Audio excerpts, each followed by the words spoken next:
Compte rendu de la 120e réunion du Conseil de ministres. Le président de la République, chef de l'État, Félix Antoine Tshisekedi Tshilombo, a présidé ce vendredi 29 décembre 2023 la 120e réunion du Conseil de ministres, la dernière de l'année. C'est par une prière que cette réunion a commencé, afin de rendre grâce au Dieu Tout-Puissant pour le mois de la campagne et pour la tenue dans la sérénité des élections inclusives, libres, transparentes, le 20 décembre dernier, mais aussi pour lui dédier l'année 2024 qui pointe à l'horizon. 3 points étaient inscrits à l'ordre du jour, à savoir 1. Communication de son Excellence Monsieur le Président de la République, chef de l'État. 2. Point d'information. 3. Approbation d'un relevé des décisions de Conseil de ministres. La communication du Président de la République a porté sur 3 points principaux, à savoir 1. Des élections générales du 20 décembre 2023. Pendant plus d'un mois, notre pays, à travers ses territoires, ses villes, chefs-lieux et villages, a vibré au rythme de la campagne électorale. Après que la Commission électorale nationale indépendante ait convoqué le peuple congolais souverain primaire à se choisir ses nouveaux représentants, conformément à la Constitution et à la loi électorale. Démarré le 19 novembre 2023, cette période s'est clôturée le 18 décembre 2023 et a laissé place le 20 décembre dernier à la tenue simultanée des scrutins présidentiels, législatifs, provinciaux et municipaux pour la première fois dans l'histoire de notre pays, dans un élan de bonne volonté et de solidarité, autant que par une détermination exemplaire du peuple congolais.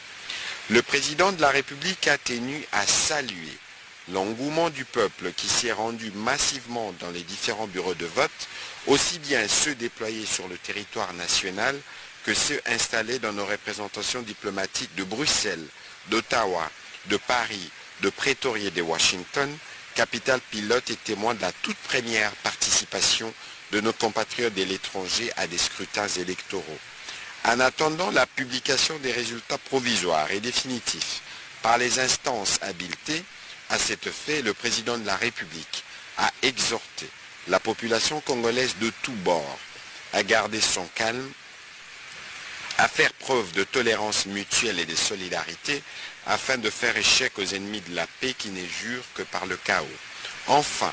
tout en félicitant la CENI, qui a tenu son pari d'organiser les scrutins dans le délai, nonobstant quelques atermoiements et défis auxquels elle a fait face, le président de la République a invité le gouvernement, à qui il a également adressé ses vives félicitations pour les efforts consentis dans les financements du processus électoral, à poursuivre sans désemparer ses missions régaliennes pour assurer la continuité de l'État ainsi que celui de services publics. Le deuxième point de la communication du président de la République a porté sur l'inadmissibilité des actes d'intolérance et des traitements dégradants envers les femmes. Saluons la belle fête démocratique observée durant la campagne électorale, celle de l'expression par les peuples de ses aspirations les plus légitimes et de son adhésion aux offres politiques formulées à travers la présentation de projets de société et des différents programmes, le président de la République a souligné le fait que ce moment a une fois de plus permis de démontrer à la face du monde la maturité du peuple congolais et son attachement aux fondements démocratiques qui transcendent notre chère et belle nation. Toutefois, a-t-il déploré, à ces beaux tableaux s'attache une ombre, celle caractérisée par l'observance, bien que de manière isolée, d'actes et des comportements répréhensibles traduits à certains endroits par l'expression d'une intolérance et la commission des violences innommables d'une gravité inacceptable. Le président de la République est revenu sur la triste séquence vidéo montrant l'odieuse brutalisation d'une femme par un groupe de personnes majoritairement composées de jeunes hommes pour avoir exercé son droit le plus légitime, celui de voter pour le ou les candidats de son choix.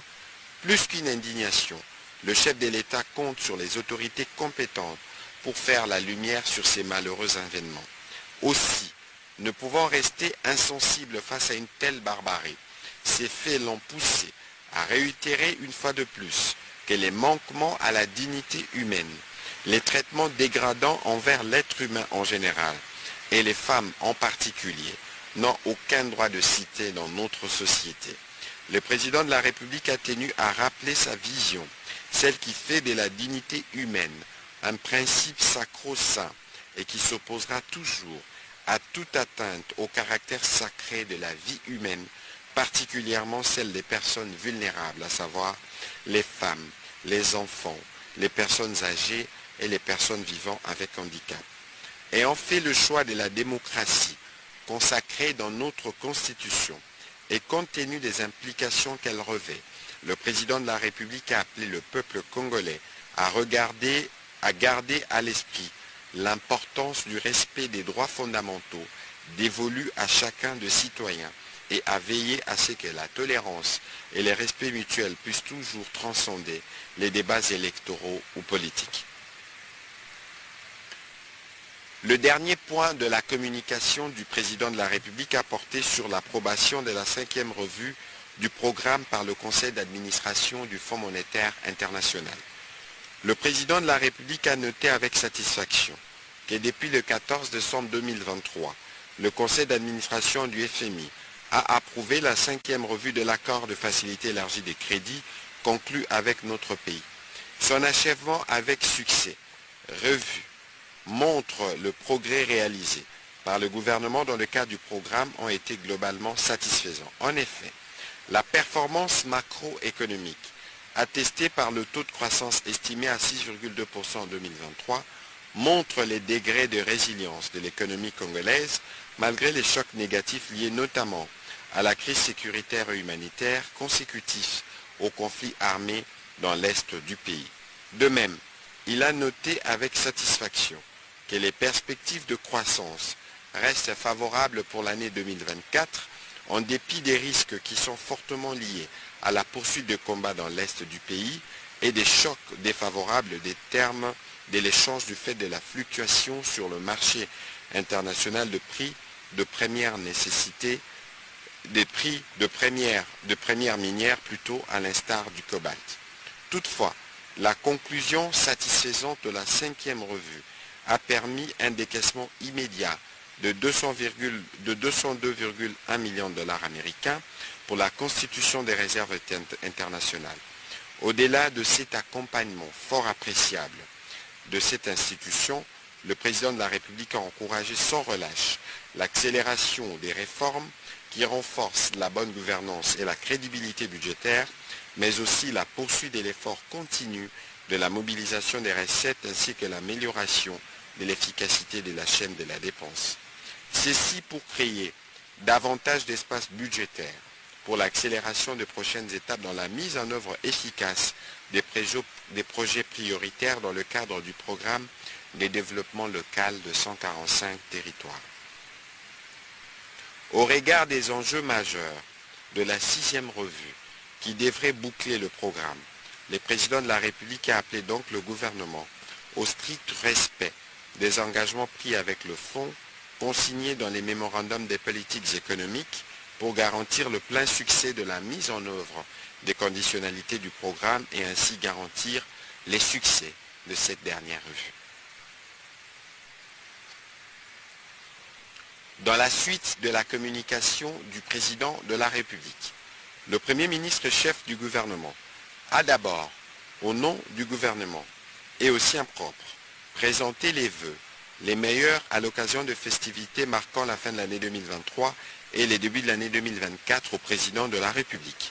Ensuite, il a saisi cette occasion pour présenter les félicitations de membres du gouvernement au président de la République pour sa brillante campagne électorale et la tendance favorable en sa faveur au regard des résultats partiels que la Commission électorale nationale indépendante publie depuis une semaine.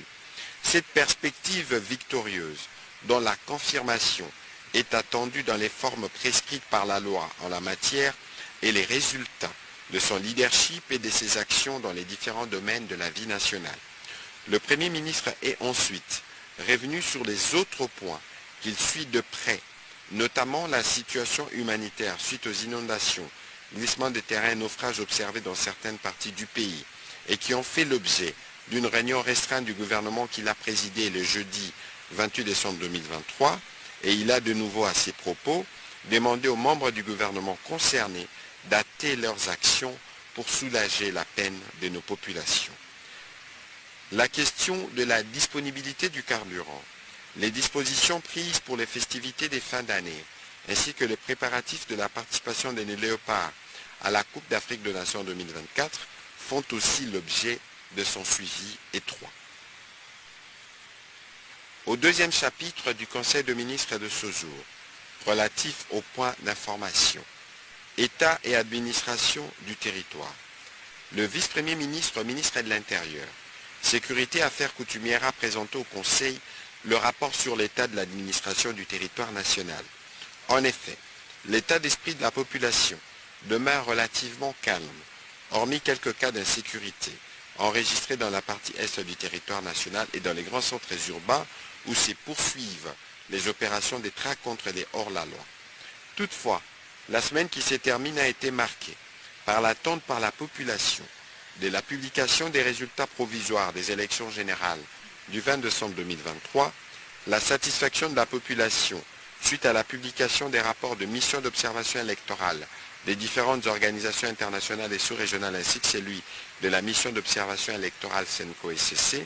la désapprobation de l'opinion nationale quant aux déclarations de certains candidats présidents de la République à l'élection du 20 décembre 2023, appelant à des manifestations de nature à porter atteinte à l'ordre public suite à la publication des résultats partiels par la CENI. La persistance des tensions intercommunautaires à travers l'espace Grand Katanga, particulièrement dans les provinces du Haut-Katanga et du Lualaba.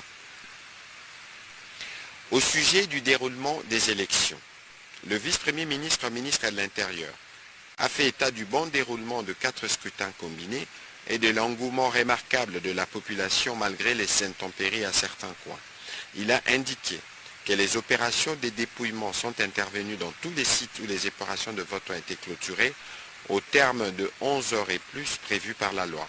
Des dispositions ont été prises quant au cas de troubles à l'ordre public constatés à travers certaines localités en province et à Kinshasa, dû au cas présumé de tentatives de bourrage de urnes par certains candidats aux législatives nationales et provinciales. Par ailleurs, le vice-premier ministre, ministre de l'Intérieur, a évoqué les rapports de la mission d'observation électorale de l'Union africaine aux élections générales du 20 décembre 2023 à RDC, qui relève que les élections se sont déroulées dans un climat relativement calme, avec des défis logistiques majeurs et qui félicite en même temps le peuple congolais pour son engagement et sa détermination à exprimer son devoir civique.